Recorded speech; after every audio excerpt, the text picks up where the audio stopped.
ગરબાડા તાલુકાના જેસાવાડાથી ધાનપુર જતા કાતલિયા કોતરના વળાંક પાસે GJ20 એ 06-214 નંબરના કાર ચાલકે સ્ટેરિંગ પરથી કાબુ ગુમાવતા કાર ઊંડા ખાડામાં ખાબકી હતી। તારીખ 10ના રોજ મળતી માહિતી પ્રમાણે સાંજના સમયે ગરબાડા તાલુકાના જેસાવાડા કાતલિયા કોતરના વળાંક પાસે GJ20 એ 06-21 4 નંબરના કાર ચાલકે પૂરઝપાટે કાર હંકારી સ્ટેરિંગ ઉપરથી કાબુ ગુમાવતા ઝાડ તોડી ખાડામાં ખાબકતા આજુબાજુના લોકો દોડી આવી કાર ચાલકને બચાવવાની કામગીરી હાથ ધરવામાં આવી હતી અને કાર ચાલક ફૂલ દારૂ પીધેલી હાલતમાં જોવા મળ્યો હતો। ધાનપુરથી ઘરે દાહોદ જવા નીકળેલો કાર ચાલક નશાની હાલતમાં ગાડી ચલાવતો એટલે સ્ટેરિંગ ઉપર કાબુ નહીં રહેતા એક્સિડન્ટનો ભોગ બન્યો હતો તેવું સ્પષ્ટ દેખાઈ રહ્યું છે અને ગાડીમાં ગવર્મેન્ટ ઓફ ગુજરાતનું બોર્ડ મારેલું પાટિયું દેખાઈ રહ્યું છે।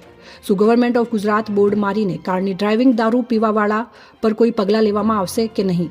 નશો કરેલી હાલતમાં ફૂલ સ્પીડમાં ગાડી ચલાવતા કાર ચાલકે એટલી હદે નશો કર્યો હતો કે ઘાયલ થયો હતો। દારૂ પીને તેમ છતાં દારૂ પીધેલો જોવા મળ્યો હતો। શું પોલીસ આવા નશેડિયા કર્મચારી પર પગલાં ભરવામાં આવશે કે પછી છોડી દેવામાં આવશે? નશો કરેલી હાલતમાં કાર ખાડામાં ઊંડી ગરકાવ થઈ હતી અને કોઈ સામે કે બજારમાં આવી કોઈ હોનારત થઈ હોય તો અમદાવાદમાં તથ્ય પટેલ જેવી હોનારત થતાં હાલ ટળી ગઈ છે।